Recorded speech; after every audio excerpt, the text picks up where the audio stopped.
کعب رضی اللہ تعالی عنہ بن عجرہ کہتے ہیں کہ ایک مرتبہ نبی کریم صلی اللہ علیہ وسلم نے ارشاد فرمایا کہ ممبر کے قریب ہو جاؤ۔ ہم لوگ حاضر ہو گئے۔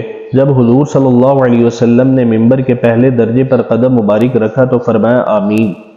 جب دوسرے پر قدم رکھا تو پھر فرمایا آمین۔ جب تیسرے پر قدم رکھا تو پھر فرمایا آمین۔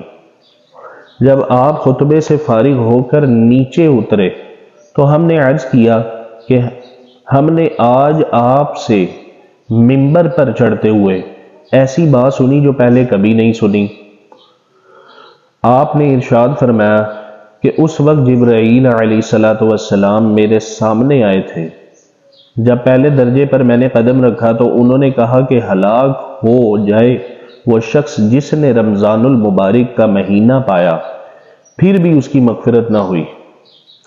دیکھ لو میرے دوستوں بزرگوں بھائیوں کہ جبرائیل علیہ السلام اللہ کے نبی کے پاس آئے اور یہ دعا کر رہے ہیں کہ ہلاک ہو گیا وہ شخص کہ جس نے اپنی زندگی کے اندر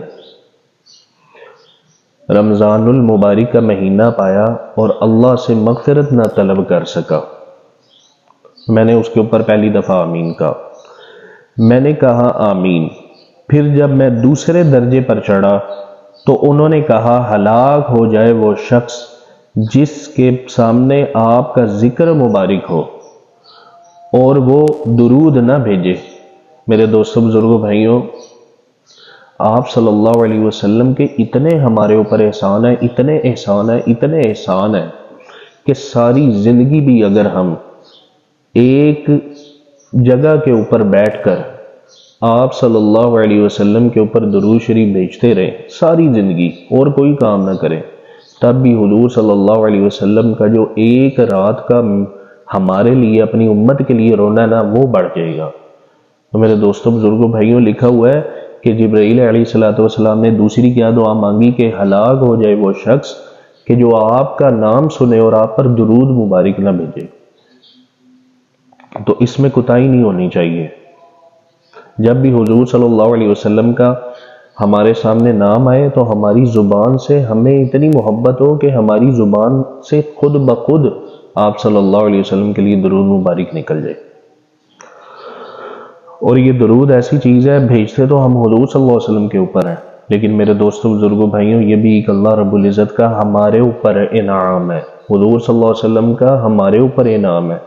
جو بندہ آپ صلی اللہ علیہ وسلم کے اوپر درود بھیجتا ہے اللہ رب العزت اس کے اوپر رحمتیں 10 رحمتیں نازل فرماتے ہیں، 10 نیکیاں لکھی جاتی ہیں اس کے نامہ اعمال میں اور 10 گناہوں کو معاف فرمایا جاتا ہے۔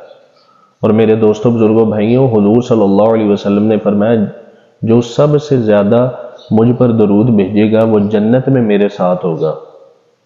میرے دوستوں بزرگوں بھائیوں جب میں دوسرے درجے پر چڑھا تو انہوں نے کہا کہ ہلاک ہو جائے وہ شخص جس کے سامنے آپ کا ذکر مبارک ہو اور وہ درود نہ بھیجے۔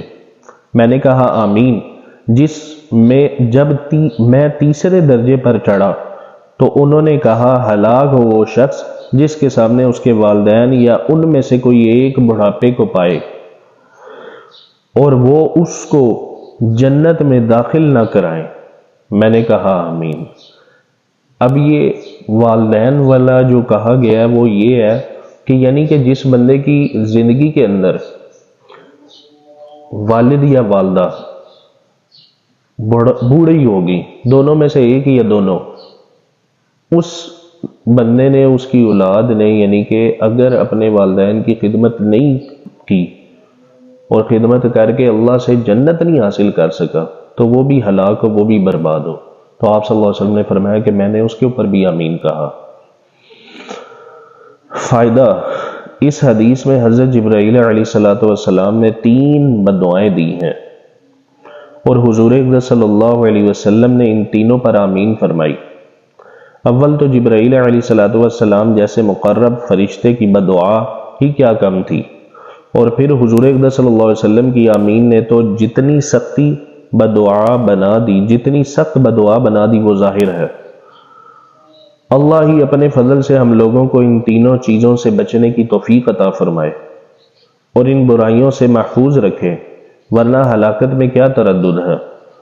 در منصور کی بعض روایات سے معلوم ہوتا ہے کہ خود حضرت جبرائیل علیہ السلام نے حضور اقدس صلی اللہ علیہ وسلم سے کہا کہ آمین کہو، تو حضور صلی اللہ علیہ وسلم نے فرمایا آمین، جس سے اور بھی زیادہ اہتمام معلوم ہوتا ہے۔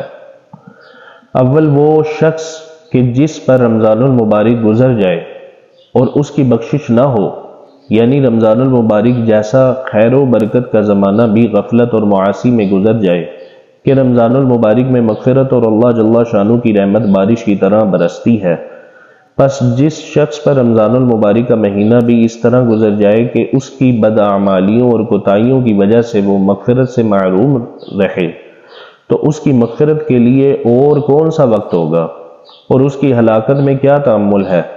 اور مغفرت کی صورت یہ ہے کہ رمضان المبارک کے جو کام ہیں یعنی روزہ تراویح، ان کو نہایت اہتمام سے ادا کرنے کے بعد ہر وقت کثرت کے ساتھ اپنے گناہوں سے توبہ استغفار کرے۔ دوسرا شخص جس کے لیے بدعا کی گئی وہ ہے جس کے سامنے نبی کریم صلی اللہ علیہ وسلم کا ذکر مبارک ہو اور وہ درود نہ پڑھے۔ اور بھی بہت سی روایات میں یہ مضمون وارد ہوا ہے۔ اسی وجہ سے بعض علماء کے نزدیک جب بھی نبی کریم صلی اللہ علیہ وسلم کا ذکر مبارک ہو تو سننے والوں پر درود شریف کا پڑھنا واجب ہے۔ حدیث والا کے علاوہ اور بھی بہت سی وعیدیں اس شخص کے بارے میں وارد ہوئی ہیں جس کے سامنے حضور صلی اللہ علیہ وسلم کا تذکرہ ہو اور وہ درود نہ بھیجے۔ بعض احادیث میں اس کو شقی اور بخیل تر لوگوں میں شمار کیا گیا، یعنی کہ جو آپ صلی اللہ علیہ وسلم کا نام سنے اور آپ صلی اللہ علیہ وسلم پر درود نہ بھیجے، اس کو بخیل کا جو ہے نا لفظ کہا گیا۔ نیز جفاکار اور جنت کا راستہ بھولنے والا، حتیٰ کہ جہنم میں داخل ہونے والا اور بدین تک فرمایا ہے۔ یہ بھی وارد ہوا ہے کہ وہ نبی کریم صلی اللہ علیہ وسلم کا چہرہ مبارک نہ دیکھے کہ محققین علماء نے ایسے